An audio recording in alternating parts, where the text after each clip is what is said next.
Yeah, what's up, guys? We are here with a very special and very controversial podcast episode. As you guys know, we've been talking about DJ Coach for the longest of time, but today we have him here so that he can set some records straight.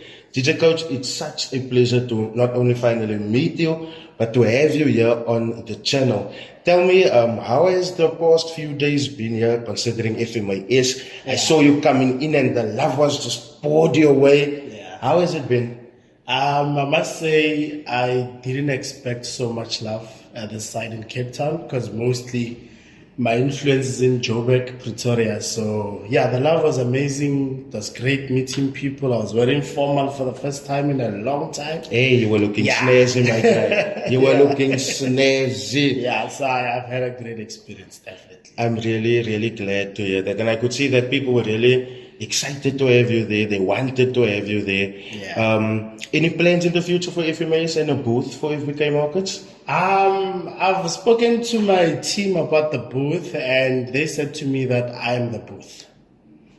That also makes sense because people will elevate to you. So I'm a walking booth, but most definitely in the future we are looking to have a booth because I only found out about FMAS last year. The one in Joburg, that was my first one ever. Sure. And they hijacked me. I wasn't planning on coming, so they hijacked me. So this is my second one, and I've actually seen the business side of it. So most definitely the third one, but it depends on where it's going. Yeah. I think if it's in Joburg, that's where I would have much more confidence to have a booth. But if it's a bit far away, we'll just see with the time. We'll just see with the time. We'll just see with the time. Okay, so I'm going to jump straight into the deep end now. And then I also have some questions here that was left by our subscribers and people that also follows you. Okay. So one of the very first videos that I made about you contains your very controversial line. And I would like to understand where that line came from. And I mean, there was a time that everybody was saying it. I will buy your family. Where does that come from?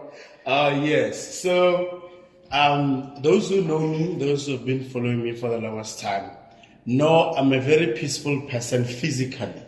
You know, I live two different lives. I've come to experience the online one and the physical one, two different situations. So whatever that you do not undermine me physically. You can say anything online because I'm probably sure you are responding and swearing at me in an RDP, so I'm okay with that, right? Because you wouldn't swear at me if you're in a mansion, let's be honest. It's always these broke ones. So now what happened was we were at Pretoria, CBD, wearing my slippers. At that time, we just bought S3, two of them, Audi S3, and A45 and a C63 within a space of 4 months, if I'm not mistaken. So now, when we are busy that side, I'm with the whole crew, you know, FBK, and there are these two girls who are saying she's asking what's the bother on these guys? Like, why is everyone talking to them? And then their friend says, oh no, they are Forex traders. And then she looks at my team and says, these ones don't even look like they have money. Is it the one that was asking where were the Gucci? Let me see the Gucci. Yes. So that's how it started. I wasn't there. So because we were shooting, right? The director of the show is like, hey, the scandal I need is here. Call coach. And then they call me and then I go there not knowing what's happening. And then I greet them, hi guys, are you okay? Are you guys fine and whatnot? And I ask my guys what's going on. And then one of them points or says to me, no, she's saying that we don't look like we have money. And I'm like, okay. Then I ask her, if I may ask my sister, why are you saying that? Then she jumped off. She said, yeah, no, you don't look like you have money. If you're doing Forex, where's your Gucci? Where's your... Hey, I lost it, my man. Hey, I still have that clip in the archives. I lost it. That clip, many people... I lost it to an extent that we have exchanged words before the camera. And the camera only caught certain sections. But to her, it was clear that I'm broke, basically. So that's where the whole I'll buy your family thing is. It's like don't see me wearing slippers and think that you are better than me. Because I'm better than you, I'm better than your father, and everyone combined in your family.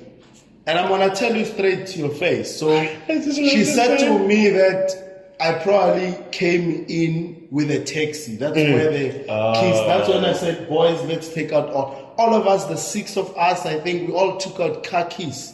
S3, 63, whatever that we had at that time. To show her already no boyfriend will, and she was waiting for a bus. I mean, like, what the hell, man? You know, so that's looking for trouble. Yeah, but socially is that people will always believe what they wanna believe. So people now are seeing me as an arrogant person who went and found this girl sitting, and I said to her, I'm gonna buy your family. Do you know who I am?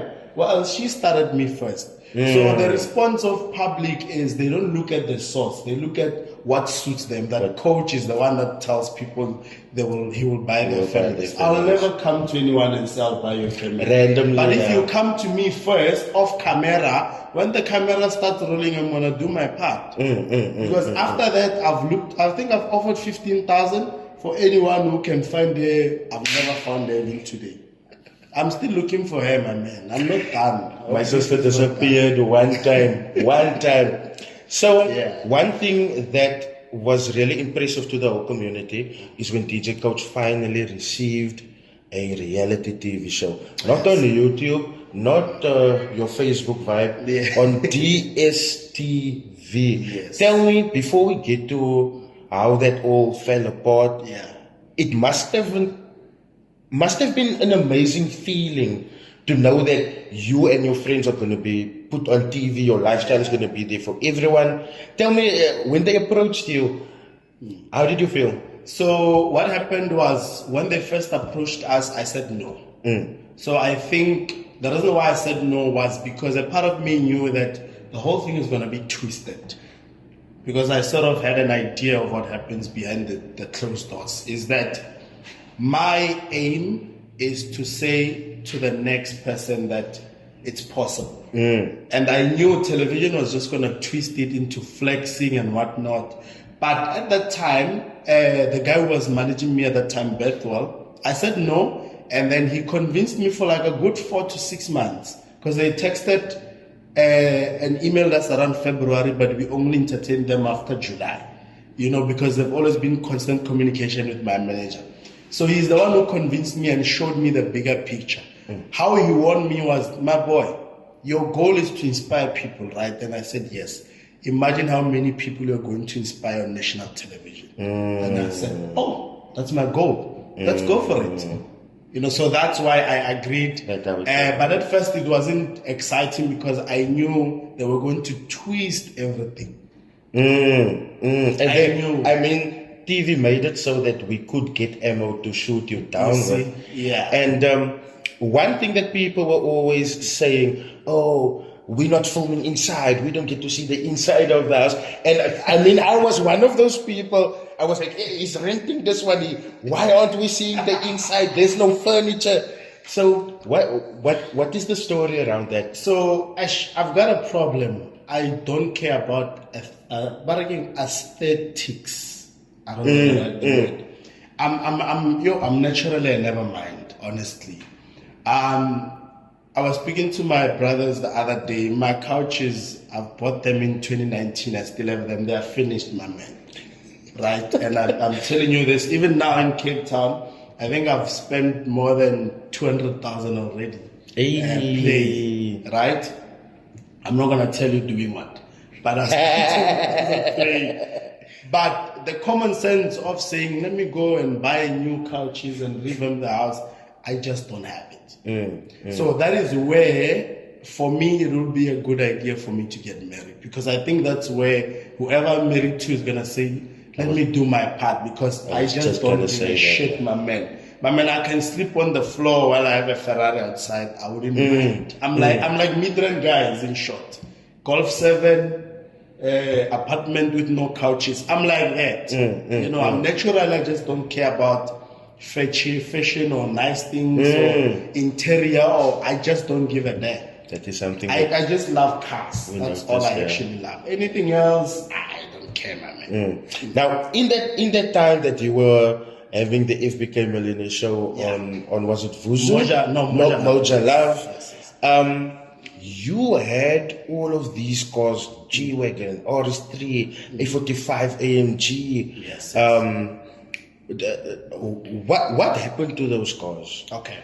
So there's also what we call behind the scenes. I'm gonna start with the front end. In programming, we have front end, we have back end. Everyone is seeing the front end. True. They don't see the behind the scenes, and the actual work is behind the scenes. I've lost so much money maintaining cars that are dead. And I've bought a car from 0 Ks, I've bought a car from 60,000 Ks. The conclusion is one. That one of 0 Ks is going to get to 60,000 and give you problems. So what I'm trying to say was, or rather is, I buy a car, I like it, and then the next thing, it starts giving me problems. It's a car at the end of the day, you know. Then I spend 30,000. Next thing I spend 60. Next thing I spend 300. Now, when we do our financials, we realize that we've spent a lot of money fixing cars. And at the end of the day, it comes back to what? To impress who? Now the public. Because now I bought the car because I loved it, but now I'm forced to keep it because now I'm afraid the Rydall is going to ask, where's the car? But I'm bleeding financially at the back end. So all these cars, to maintain them, G63, to give you an example, I was on the highway from a meeting. It was on 50-something thousand Ks. I think I bought it on 30-something, right? And it started overheating. Then I didn't see that it was overheating. Then the next thing, it stopped. Then we called a tow truck. They took it to Mercedes-Benz in Casworld, and then they gave us a quotation after a few days of about 800,000, saying that we must replace the entire engine or whatsoever. You know, so Betwell, who was my manager at that time, came with a temporary solution to say, let's just fix it for it to move and sell it. You understand? So those are the things that now, as a public figure, you are now saying, shit, 800,000. I could buy another car. So do I fix this one and maintain the standard, or do I let go and accept defeat? So everything that has been said about me, I've been mentally prepared for it. Because I'm like, shit, these witches are going to find out the car is not there. And they're going to roast me. And the moment you say to the public, I didn't have money to pay for this car, which was 800,000, as much as I can have access, but it was also too much for me to keep on maintaining it, to impress them. They're going to say, yeah, we knew it, you're broke. We knew you are broke. So it's like, with money. there is nothing you can ever do to make people happy. I just let bygones be bygones. So maintenance of cars has killed me, my man. No, I understand. Yeah, definitely. When you moved out there by Blue Valley, right?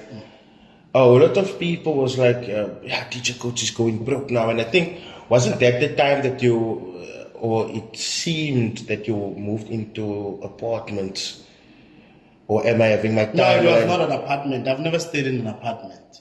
Okay, but the question that I wanted to ask you was, when you moved out of Blue Valley, how did it feel? Okay, so now, what happened was, when I was staying in Blue Valley, I've had too many friends. Behind closed doors. So I was that person that everyone would call and say, hey, we want to come through.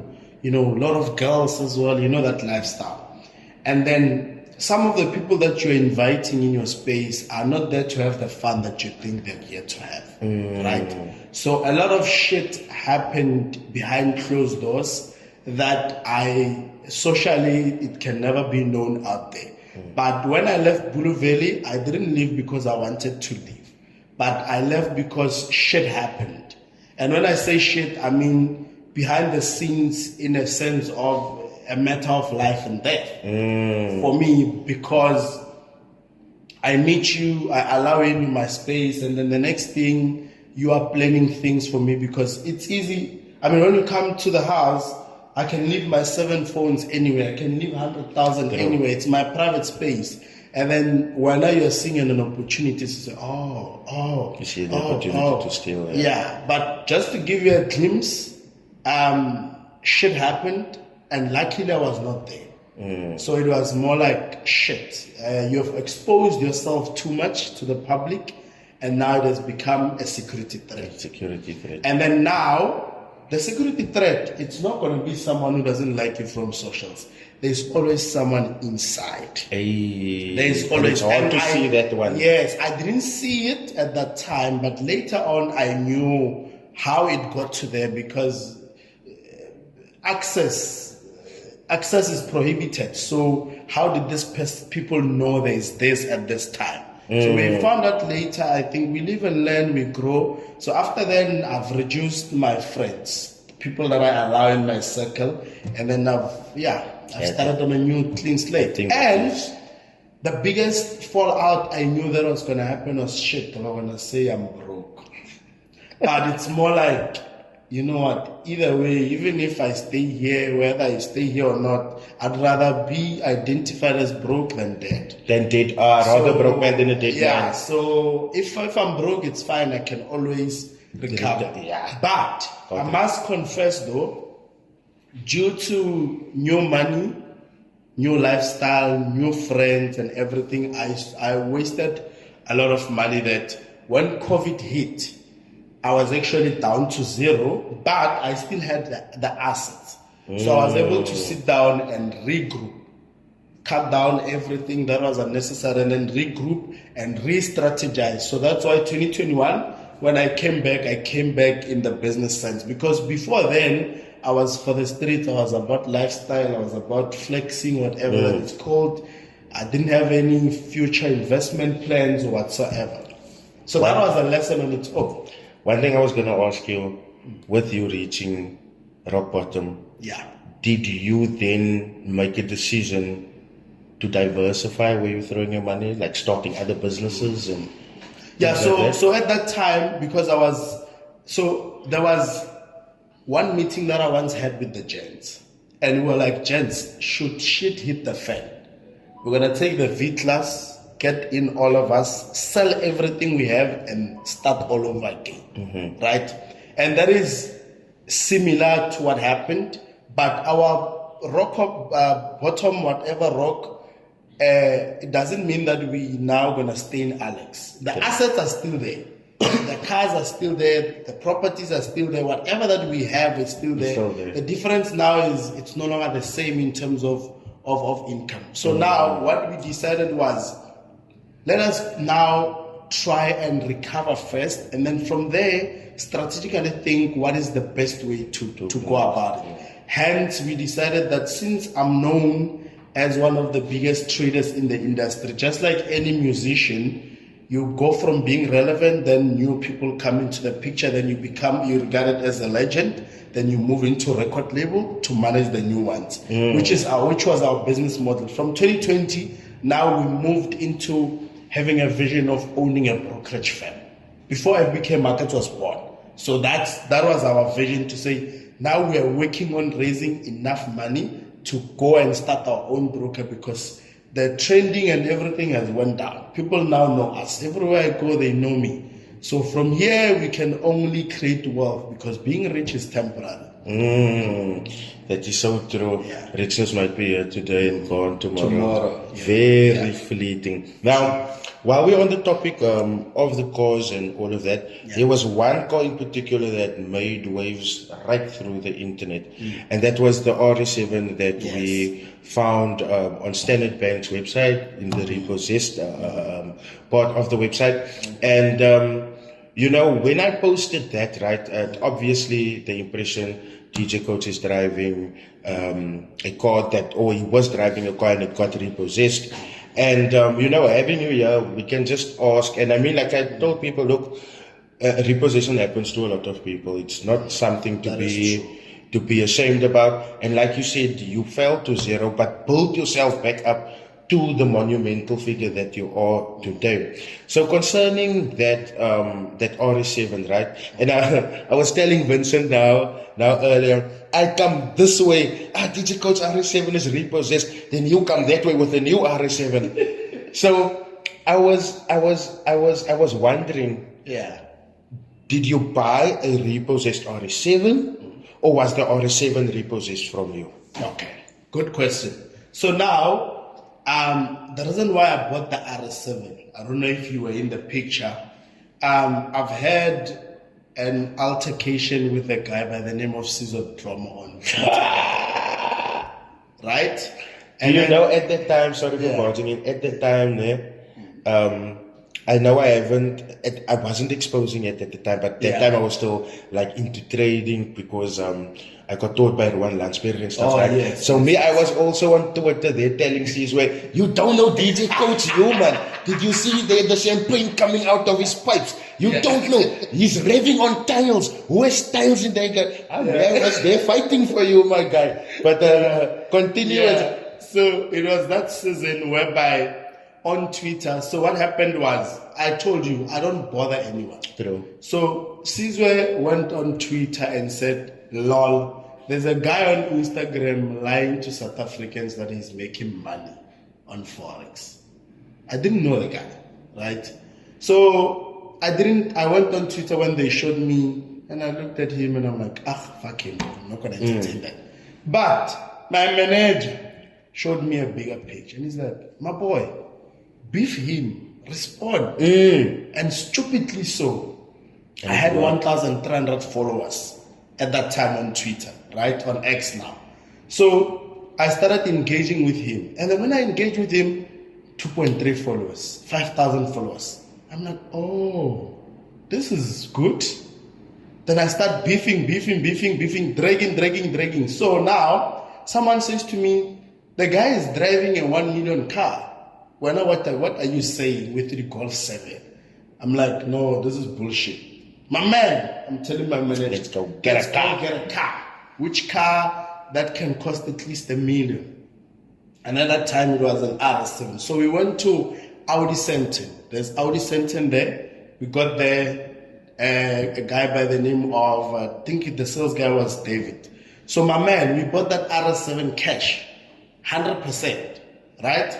After buying the RS7 cash, now it started giving me problems. Now we're going back to behind the scenes. So the first problem was there's a camshaft. So RS7 has two, I don't know if they're called camshafts or whatever, behind, like underneath. Each of those things cost, I think, about 45,000. Sure. The first one broke, right, after buying it.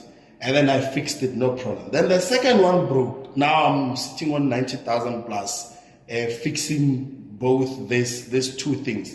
And then after things, many more problems just arise as I move. And then I realized that I'm actually financially bleeding.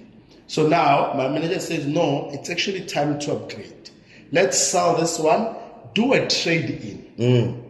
If you check on, there's a garage by the name of Pinnacle in Randburg. That's where I bought the G-Wagon. If you check, there's a picture of the RS7. It's there even on my socials. I think on Facebook. Of RS7 and G-Wagon next to each other. That was the last time they were together because I did what? A trade. So the G-Wagon was about 1.8 million. And then I think they subsidized me for about 600 to 700,000, I don't remember. And then I paid the difference. So that's how the first RS7 was on. Then I got the G63, right? Now after getting the G63, what happened to that RS7 from Pinnacle? I have no idea. But when I saw the whole repossession thing, I now believe that the RS7 was listed before I bought it from Audi. So now, publicly now it's there. It's like the RS7 is here. It's repossessed. So now I'm also confused because it was not on zero case when I bought it. So the only logic sense that made sense was that for the car to end up at Audi, maybe it was repossessed and then maybe the dealership bought it and then resold it to me because I took it to Pinnacle. And then from Pinnacle, I have no idea what happens after that happened. So now, When now the whole social media thing started again, where's the RS7? Where's the... I tell Vincent, I'm like, now I'm tired now. You see, social media is very toxic. I'm tired now. So your niggas are forcing me now to go back and buy RS7 again. And I'm slowly outgrowing that. So I went to a garage by the name of Primo. Primo in... Where is Primo? Edenvale. I went to Primo and then I bought an RS7, right? I didn't even post it as buying it because it's like showing to haters, and which is like, guys, you just don't understand the behind the scenes. Sharp. So the RS7 that I bought in Primo got involved in an accident. So luckily I wasn't the one driving it. So there's a lot of shit that people don't know that happens, but I think the difference between me and other traders is I've seen a lot of traders post accident scenes. So I don't do that. Why? Because I believe that's where the enemy sees that it's possible to kill this motherfucker. To get you down. Yeah, so it got involved in an accident, so we had to fix it, repaint it and whatever, and then that's when we actually sold it, because once a car is involved in an accident, and then after I see another video saying the RS7 is gone again, I'm like, yeah. You guys are making me We're killing you. So in that time, right, this is one thing I also wanted to ask. Before FBK markets, there was HD markets, right? Yes. And you were like, hey guys, I started a broker, HD markets. And then later on, they released a statement saying, oh, but DJ Coach was just our influencer. My question there was, did they just use you as a front so that you can bring in clientele for them? Or what was the situation there actually? Because let me tell you, right, when you came out, HD Markets, it's me, I'm HD Markets. Okay. People were so inspired because you were the first. There's traders before you, but they didn't do what you did in the sense of the classes and then the brokerage, right? Okay. So the moment you came out with HD Markets, everyone was inspired, including me, and then we got that notification where they released that. So did they only just use you? Yeah, so naturally, if you come to me and you say, Coach, let's start a YouTube channel together. Take out this much, I'm gonna take out this much, and we start this together, right? And then 2 months, 3 months down the line, and then you feel a need to betray me. I'm that guy who's just gonna let you go. So now, with that particular broker, to be specific, the owner, remember now, the owner of the broker is FSP, being realistic. Without an FSP, you're just, so since I wasn't knowledgeable enough about FSPs, because that was your 2020. Yes, I was coming from early. 2019 to 2020, right? And I've always had a problem with getting chased by brokers when I trade the 1 minute strategy. When I trade the modifications. I remember the videos that you would make where you would trade, make a shit ton of money, and then the broker would block you. Yeah, would block me. XM was one of them. Yes, I remember. I wonder what they think when they see what if. I wonder. I don't know if they know me, but yeah. So now, when this guy for HD approached me and he said to me, come in as a trader and come and trade with us first. To see how it is. I went in and I traded. And I made money and I got paid. I'm like, oh, okay. And then he comes to me with another business sense and says, listen, I can be able to partner with you as an IB of this particular broker. And I said to him, I can't be an IB. I don't like this thing of promoting brokers and whatnot, because at the end of the day, when shit happens at the back, then I wasn't a part of it. Now the public comes back to me and says... Now that you say that, Coach, I'm actually realizing that you are the one of the few that has never said, sign up with my XM. Yeah, so I told the guy that, you know what, I'm not gonna be an IB. So the deal is very simple for us, my brother. Teach me the business model. of brokers. Remember, I'm coming from Forex broker killer. I'm killing brokers. Now a broker wants to work with me. So I said to him, no, put me inside the business. Let me see the behind the scenes. Because I've always been curious. Where does the Forex money I'm making come from? I want you to ask me that question. I will answer you. Because now I know where the money comes from. But at that time, I didn't know. So now, that was the agreement that, you know what, because I'm a black guy, you're a black guy, let's support each other. True. Let's find a way to help each other grow, right? Do this for me, help me here, and I'll make sure that you trade directly with, as an institutional trader, you trade directly with the liquidity. That was the end deal for me. So my goal was to be behind the scenes and trade directly with the liquidity and remove the middleman, which was the broker. So that was the original structure of the deal between me and the owner of the broker, right? So now, because I'm a business sense guy, I didn't want to be an IB. I'm like, you know what? Make me a partner. So this guy says to me, no problem. I'll make you a partner, verbally. But he's very, very manipulative. He says to you, I'll make you a partner, but in the meantime, do this now. You understand what I mean? I do this to prove. Yes, and then on the other side, I'm trading, I'm making money. I'm like, it's a win-win for both because I've never had issues with actually trading and making money. So no problem, I trust your word for it. So I only found out through that statement when they now removed me from it after, because how I introduced the broker was, I showed the real tag in one of the social medias.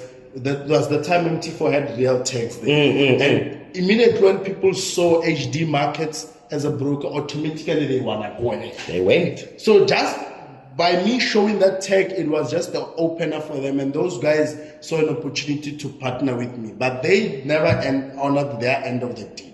But my goal with my team was to enter and have access to the back end and learn how does this thing work? Because I'm curious in terms of where does the money come from. Now that you know, where does the money come from? That's the question I want. My man, I'm going to say this is my camera. Ne? Yeah, that's your camera. Guys, the Forex industry is what we call a fugazi. I don't know if that's the right word. It does not exist. And it's painful to hear it from me.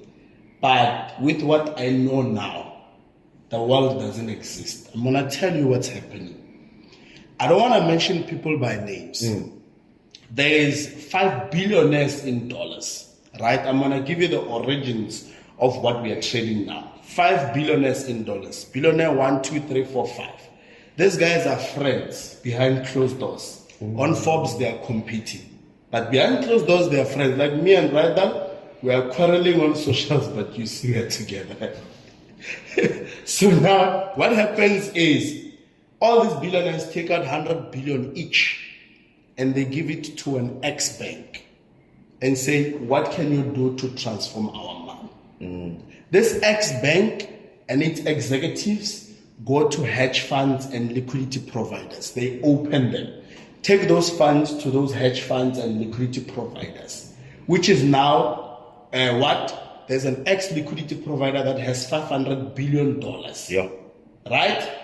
Now, that liquidity provider, remember where the money comes from? The billionaires. It went from the billionaires to the banks to the liquidity provider. Now, FBK Markets, it's a broker. It makes money off commissions. It says, we are looking for a liquidity provider. They approach this liquidity provider. The liquidity provider agrees to sign up with FBK Markets. They give us the servers, they give us everything, MT5, everything that we need. Now we are sitting between the retail clients and the billionaires funds. There is no such thing as liquidity. Liquidity is billionaires' money. The moment you as a trader make money, you are taking from these billionaires funds. And they don't like it. And they don't like it. Now, the moment you lose money, you are adding to these billionaires' funds. So these guys and the system have designed the whole thing to make us believe that there is 6 trillion that is rotating everywhere, every day. Where does it come from? Everyone says the market is centralized. Yes, it is. But there's someone who's pulling the plugs, even in a centralized place. Hence, most of the banks are getting fined as well for manipulation and everything. So, guys, unfortunately, the reality of the matter is the world that we are trading doesn't exist. It's us poor people or regular people against these billionaires, unfortunately. But if you go to AI and Google, they will give you professional definition of how real Forex is. It's all bullshit. When I'm a billionaire, I'm also going to form a liquidity provider, unfortunately. When you make money, you are taking from me. When you lose money, you are making me wealth. Unfortunately, that's how life works.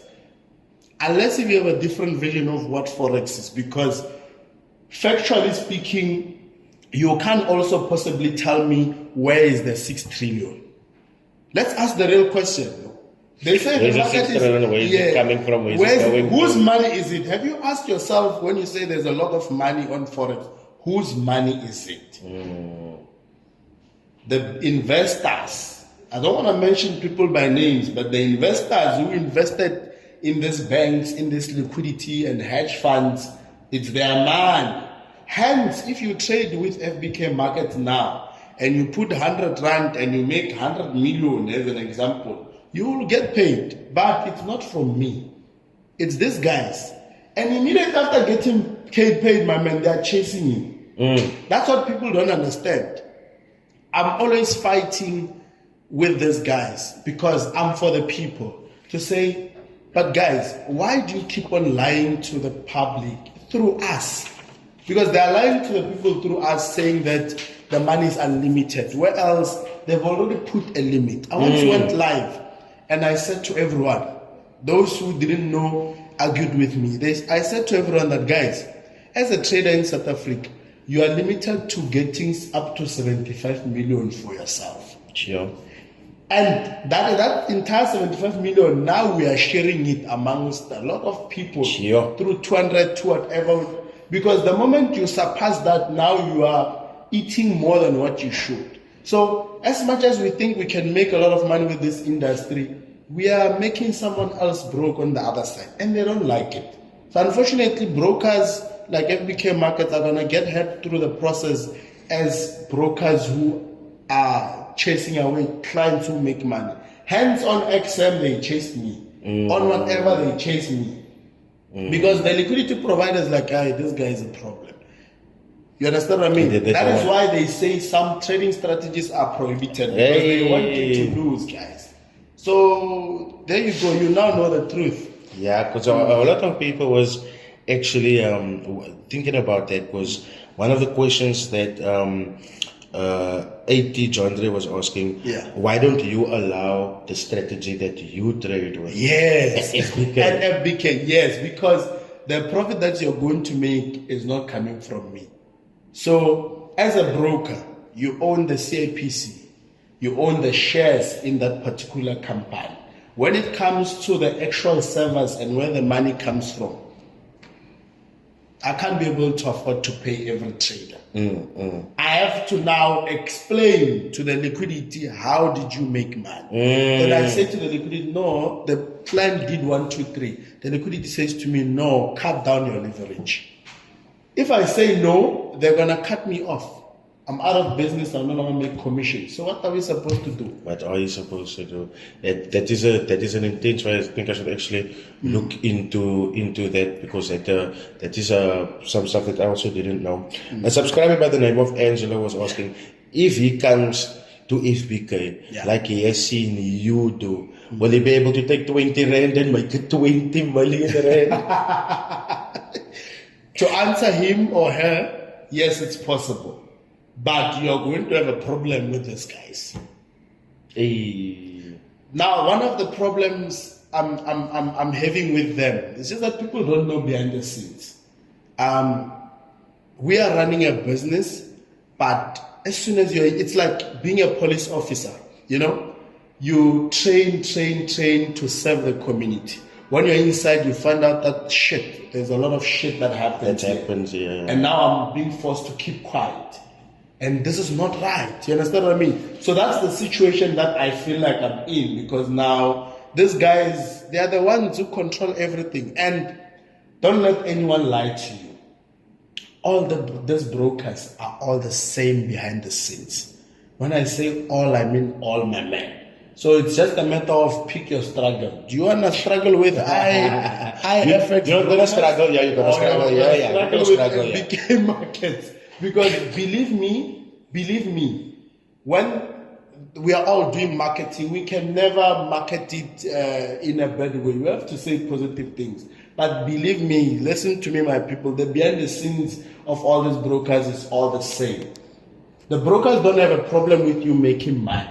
But where we report where the money comes from, they don't like it when we send statements to take money to pay you. Sounds intense. Sounds like there's a lot of people pulling strings on the back end. A lot. So one thing that myself and the subscribers of my channel has been enjoying is your uploads that you've been making to your YouTube channel. Oh, yes. In the reality series format. Tell me, when are you uploading a video again? Because I got my notifications on for your channel, and I haven't gotten a notification from your channel yet, and the people are worrying. They're asking me, where's DJ Coach? So now the biggest challenge is there's another industry that I've just entered in, nothing to do with trading. So it's eating most of my time because now I have to go to work like Monday to Friday. Pushing. So I no longer have time. So normally I do those vlogs because I'm showing you guys how I spend my day. But this one, so how I am is I never announce a business that hasn't made it as yet. Because where I am now, I'm still trying to enter in this new industry. So for the past 3 months now, I'm busy with it. So I can't unfortunately roll because I'm also dealing with people who are not on socials and they don't want to be known that they're in this particular industry.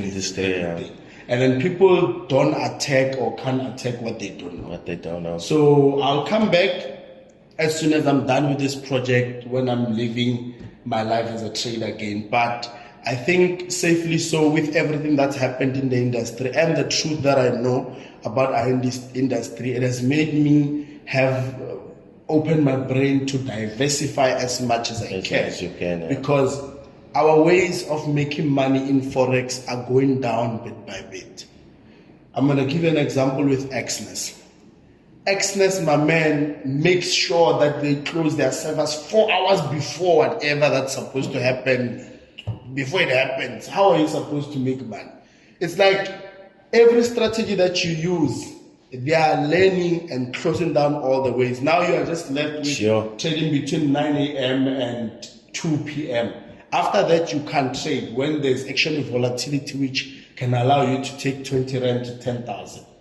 And that is being closed by the liquidity providers. So our ways of making money in Forex are slowly going down. So I have to now think out of the box and diversify and not only look into brokerages or trading, but look into other industries as well. Try to diversify because tomorrow is not known.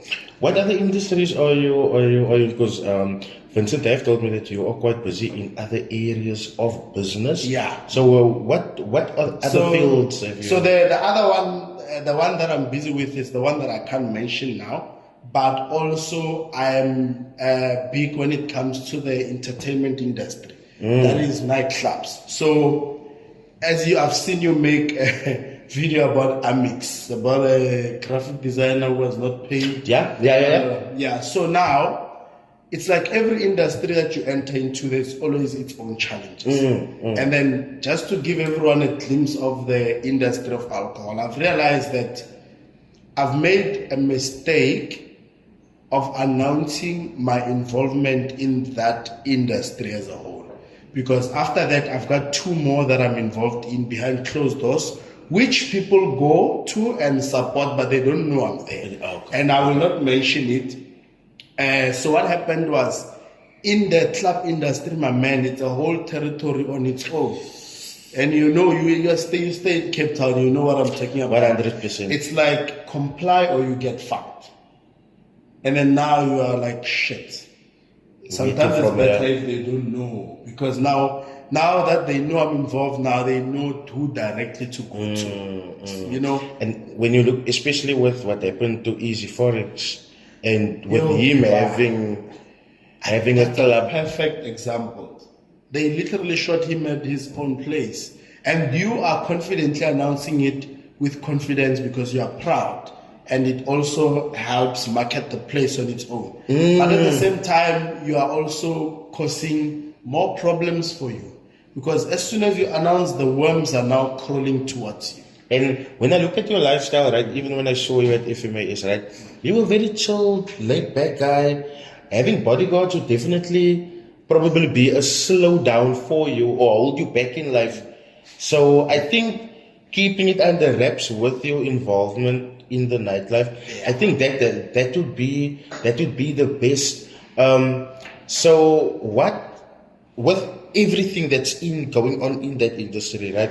What made you go there, like in the first place? Oh, because I'm a DJ. I love and I understand entertainment. Number one. Number two, most of my friends own clubs, so I sort of know the gross profit they make. And when I looked at it, I'm like, actually, this could sustain a certain portion of my life, and I'm capable of investing in this. So, why not? Yeah. So now, I have another place that I bought shares in Tembisa, right? So I had to now step back a bit because of the shit that happened. And I stepped back and I'm like, shit, let me restructure and now go into these places, but now I don't announce anymore. We'll find other ways to market it without my involvement. Because the shit that happens in the club industry is worse than trading, because I've realized that, you see right now, I don't mind posting that I'm at this hotel. Why? Because all my enemies are broke. They can't afford to come to an. But in the club industry, your enemies have money. True. They can get to anywhere. That's true. So that's why I've always had enemies in trading, but I don't need bodyguards, because you are saying shit, I will kill you while you are at some RDP somewhere in the villages. You can never afford to be where I am.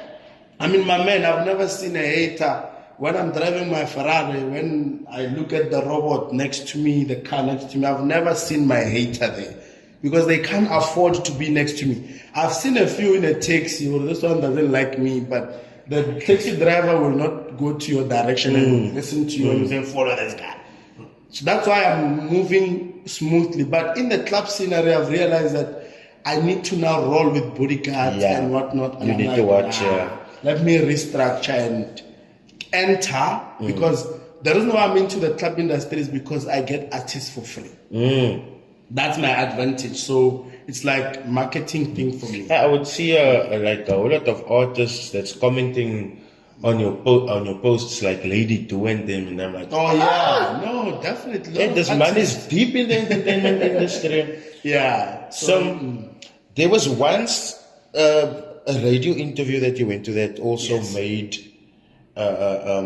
waves throughout social media. And when I got to that when I got to that interview, I was also one of the people that's dancing on the table. Hey, we got DJ Coach. Now tell me, when you went to that interview and the answer that you gave, was that the truthful answer? Sharp.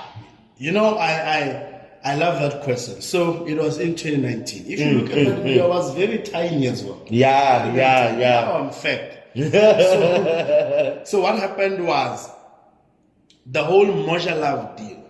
So my biggest mistake was, it was during the whole Moja Love deal, was that there was a guy, I'm not going to mention his name. The guy came in as a PR advisor, as in like he's on my side to protect me against anything that I might not know for the channel and everything. But little did I not know that these are actually the same people. Hectic. Right? So now when I got to the interview, I was advised. So that's when I learned that there's what we call PR answers. PR answers. PR answers. So it's like before the interview, they told me that, listen, they're going to ask you this, they're going to say you this, but when I say this, say that. And then I'm like, but that's not the truth. They say, no, the controversy that will be created will bring more numbers for the channel. And I'm like, oh. So I did exactly that. But later on, when the whole deal fell apart, and now I realized that this person that was advising me as a PR was actually from the channel.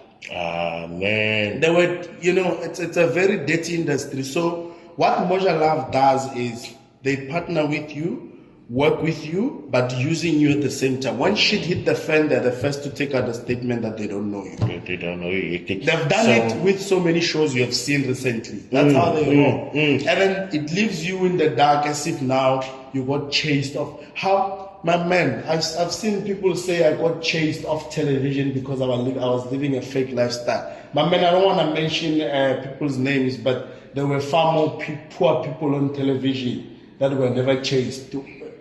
My man, I'm the richest. I was the richest on television. Come on, my man. At that time, there were unnecessary shows of poor people. True. Still. Now, how can you chase me for fake lifestyle? Come on, man. It was not going to work like that. Yeah. So, one question that I personally also had, because when I was introduced to you, Forex wasn't that well known. And this is why I also told you at FMA is that I can say what I want about you, but when it comes to pushing Forex out there, people like you, your Ref Waynes, as much as I want to say stuff about cash flow is also one of the pushers. Sandile Shezi, like without you guys, Forex wouldn't be seen as an alternative income source. And if you obviously spend time on it, then it will become your primary, right? Yes. So one thing that I wanted to ask is that throughout all of, I'll get back to that. Throughout all of that, right? Yeah. Firstly, the clients, right? Have you ever thought of, because testimonials is now really strong, convincing point when you're doing marketing and stuff like that. Have you ever thought of putting clients that you have taught how to trade, have them make testimonials so that they can actually attest to what you have done for them? If you ask, would they be able to give you an account? Because a lot of people are worried with, did it work for that person? If it worked for them, then I want it. And then, but the second part of the question that I also wanted to ask was, when I got introduced to you, the early days, you were just a few. There wasn't any other, if I can say it like that, at that time, there was no such thing as a 5,000, 10,000 Rand course. It was just the expensive ones. So, how did you come from the big price tag, 20 something plus, all the way down to where you are now? Oh, okay, sharp. So now, what happened was, as soon as I've realized that I was the new generation, remember your cash flow, your Sandile, they were the OGs. True. Coming from your 2011, 2012 era, and then I came in your 2018, 2019 era, right? So I've realized that their target was to make rich people more richer. Okay. I think so. I don't know. They will speak for themselves. But I think their target was to make people who already have more money to have more money. And then I've realized that in my language, we say, I'm being followed by Banabamo, meaning that I'm being followed by people who have nothing. And my manager at that time made me realize that, my man, in future, 5 years from now, you're going to need an army of soldiers. And how do you get an army of soldiers? You built it. So I've built an army of soldiers from 2018. My team and I knew what we were doing for later on. So right now, if you start attacking me, my soldiers will come for you. They are there, because I've built an army. So how I built the army was, I changed the whole game economically. So I took everything which was high, I dropped it to the bottom and made it a numbers game. For me to have 10 people, I'd rather have 1,000 who are going to back me up 5 years from now, because you come to me, you get 1 minute strategy for 75 rand as an example. 75 rand. How? 75 rand, you can buy 2 boxes of cigarettes. You decide not to buy them. Then after that, then you realize that you actually made 500 as an example. And you start asking yourself, I made 500, but I paid 75 rand. This guy is the OG. I warn you for life. Because when it comes to testimonies, even at the FMAS, one thing I've realized is people have pride, right? And my followers realize that there is no amount of information that you can ever tell a hater and convince them otherwise. When they just don't believe, they just don't believe. So now what they do is they tell me their testimonies directly, and I've also adjusted to not publicize it because I've realized that proving a point to an empty shell is no need. If you believe, you believe. You don't believe, you don't believe. So I dropped down all the prices to make sure that a person who's a petrol attendant is no longer being gatekept from knowing about Forex. To an extent that, fast forward, I've made the 1 minute strategy free. If you go onto our website, fbkonlineservices.com, you can sign up and believe me, I've spent a lot of money to build that platform. And to record the videos and everything. But on top of everything, I still made it free because I know that I'm building an army of defenders, because I know that in future it's gonna get hard for me. It could be anything. Government agencies are also not happy, my man.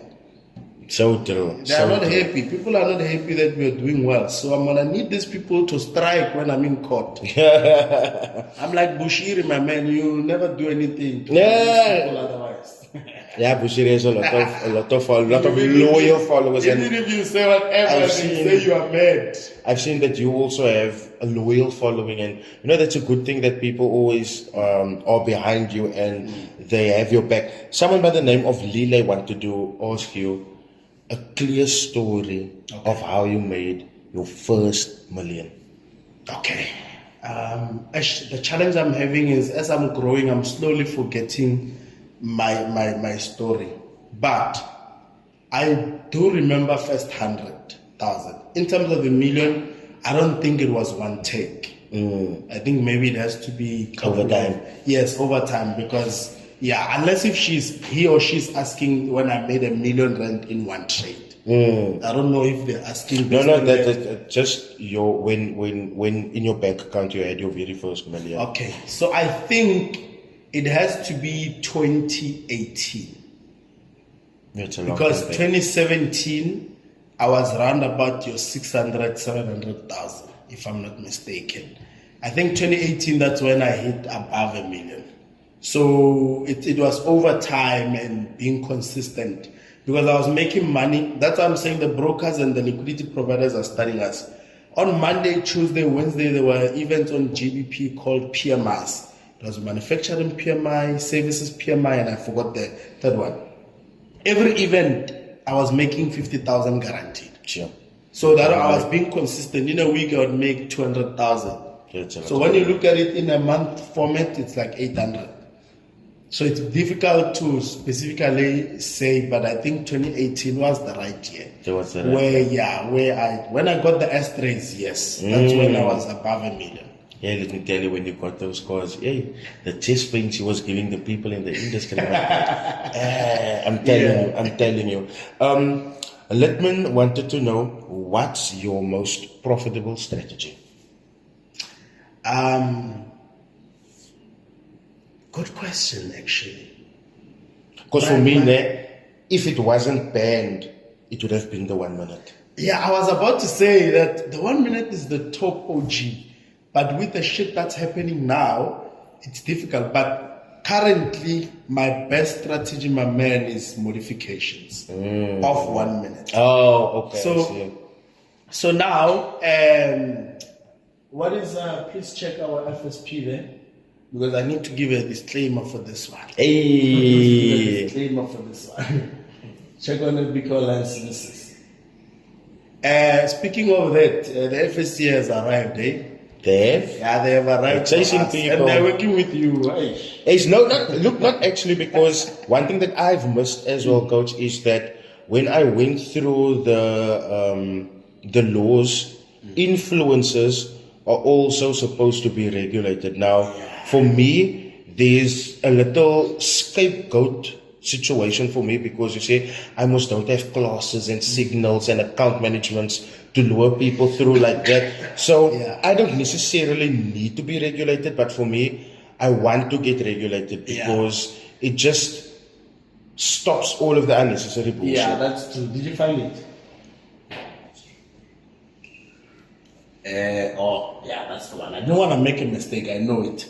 So, guys, I as Hukuto Mutlani, right? I work under supervision for FBK Online Services, which is a juristic representative of Situndi Group, FSP 52030, right? So supervision simply means that I work under guidance. I don't have an FSP of my own as yet, but I'm in the process, right? So for now, I work under supervision. Just like when you call your bank, they say, Sibani Bani, I work under supervision. It means there's someone with an FSP that's guiding them. That's my case. So for more information, you can check the FSP I gave you on FSCA. Then go under representatives. You'll find my names there. Did you check? I have actually. Yeah, so that's what it means. So now, this, what I'm giving you now, is not the financial advice. It's my life. How you take it, that's your issue. So now, modifications. Guys, I always tell people, if you know that something is going to happen at 2:30 on USDJPY, but you just don't know which direction, then why don't you do something about it? Because when you buy, the market sells. When you sell, the market buys. So why don't you buy and sell at the same time? But you do it strategically. Remember what I told you about liquidity providers? So on USDJPY, I've seen on you were reviewing one of my vlogs where I lost money. There was one comment, the guy was laughing, said, "Y'all don't know, coach, this guy didn't lose." Because he's right, I didn't lose. The losses of the trades that you saw, the money was back on the other side. Do you understand? Slowly I'm starting to catch it. Okay, let me tell you this. I know for sure, I'm going to give you an example with gold. I know for sure gold is going to move 50 pips, just as an example. I know for sure, in over a period of 30 minutes. I know, but I don't know which direction. And if now I do pending orders, I just don't know the right points that I should use. But I know this is going to happen, and I need to catch it from the beginning. I don't want to catch it at the middle. I want to catch it from the start. So what do I do? 100,000 one account, 100,000 the other account. Lot size 3. Okay. Lot size 3 buy, lot size 3 sell. You understand? But now, immediately when I say buy here and I say sell here, because I know the psychology of socials, I'm not going to show the winning trade, because if I show the winning trade, they're going to say you are lying, as always. So I'm going to show them the losing trade, because they're going to repost it and lie. You know, so I lose 100,000 or 200,000 here, and then on the other side I made 600,000. Minus the 200,000 I lost, my profit is 400,000. I keep quiet, I withdraw. Hey. On social media, you're still celebrating that coach can't trade. You are right, I can't trade. Hi, coach, But you must stop misleading us like that, man. You must show us your winning trades also, man. Because now, this is based on knowing there's going to be a key movement, but you don't know as to how far. So if you know NFP is going to move 1,000 points with lot size 1, from 1,000 you can make 10,000 in 1 minute. So you take 2,000, 1,000, 1,000, lot size 1 buy, lot size 1 sell. Different brokers, same account types, different brokers. It's different brokers. It's not a crime. One account is gonna blow, the other one is gonna give you 10,000. Your actual profit is 9,000. That's what these liquidities are doing to us. When they're seeing the other account, they're seeing you as a loser. Tomorrow you go and buy a Ferrari, then people say you're a scam. DJ Coach, in closing, right? These are a lot of people, newbies, and I mean, I was one of them that we look up to you, we want to be like you, we want to trade like you. But obviously, there's no years behind them yet. Because you don't just have a year or two behind you, you have years behind you. Yeah. What is the most consistent way they can move to kind of get where you are? Yeah. So the biggest mistake that everyone is making is they want to live and follow the exact same footprint as me. Everyone is destined for their own success. Everyone has their own story. When I entered the industry, I found Refuy. I looked at his story and there was Andile Maisela. Hey! You can't forget him. So there was Andile Maisela at that time, right? So now, when I looked at those guys, I was following Andile more than anyone else. Because Andile was actually showing the actual trade. True. But I realized that if I now say I want to be like these guys, it means I have to trade what they trade, follow everything they do or say. Let me be different and find my own path. So that's how I became coach, the coach that I am today. So now, when a person looks up to me, they look up to me as a guy who drives a Bentley, who's doing whatever, who has businesses, who has everything. But they're forgetting that the moment you forget your reality and look at my life, you're forgetting the challenges that I came across to be where I am. To an extent that when you're going through the smallest hiccup, now you use me as a motivation to say, but coach has done it, I can also do it.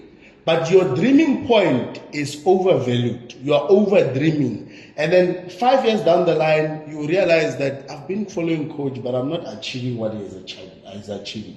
What am I doing wrong? It's because when I entered into the industry, I turned off my social media and I focused on building myself. I didn't care who was doing what with who. I just didn't care. I focused on myself. So social media has damaged everyone to an extent that everyone, when they're opening that buy or sell, they're thinking, I want a Bentley.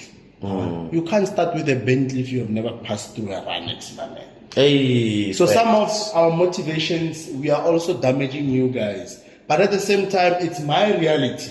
True. I've passed through the Ranex stage, you were not following me.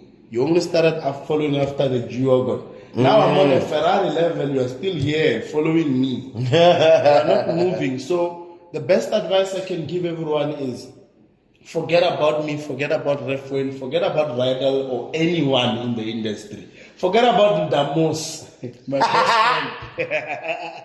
And now focus on yourself, my man. Do what you believe in. Leave us out of your story and start your own path.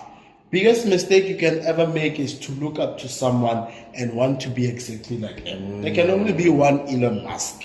True. There can only be one coach. True. Even upcoming YouTubers, you can't attack traders like him and still sit down with them like this. It's his skill. If you want to be a YouTuber like him and expose us, like that guy Rolio is looking up to you, I see. Expose us. Come on, my man. Be different. Start your own journey. Do your own thing. And then maybe if you're doing it right, your time will come. So guys, we have heard from DJ Coach there. The DJ Coach. He's been in this industry for so long. And like I said earlier, regardless of what I think, regardless of what I might have to say, this is one of the guys that shaped this industry.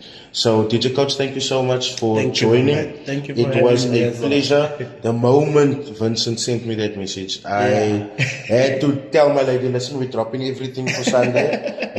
I will not get an opportunity to see DJ Coach this soon again. So Coach, thank you so much for coming. I'm very certain my subscribers will appreciate you. I know for a fact. I appreciate you. Thank you so much for coming. Yeah, thank you, my man. So also, guys, you see this guy right here? He's one of the smartest journalists. I don't know your title in your job. He's very smart. Because how I know you're smart is I understand you. So my CEO from the office, you make them mad. They're not social media people. You make them bad. They say, did you see what he's saying? He's lying. When I came to Cape Town and the money that I said I spent, and you're saying, he's lying, he's not, you know, all the altercations. And I said, guys, you guys don't understand. That guy is doing his job. That is his job. He's very, very smart. When he sees an opportunity, he grabs it. You guys must just put your feelings aside and think about the bigger picture. If this guy doesn't talk about me, it means I'm dead in the industry. So you are playing a huge role in the industry, because now I know things I didn't know about other traders because of you. And now I know how to strategize. Everything I do, I'm like, yo, shit, write down. Right? Vincent says, hey, let's do this. I'm like, write down and see. Let's try and do, you know. You are playing a huge role, that you have entered the industry and made a name for yourself and build your own community, because without competition, without challenges, there is no growth. True. If you didn't exist, my man, and also some of the things that you are saying, there's always the truth in it, right? It's just that as people naturally will never admit. But there's always the truth in what you're saying, and somehow you've also saved lives. You know, so people must also appreciate the work that you're doing, my man. I must give you my hand. I've never done an interview with a professional hater like this, man. Hey, if DJ Coach has no haters, I'm dead. I bow. Thank you so much, DJ Coach.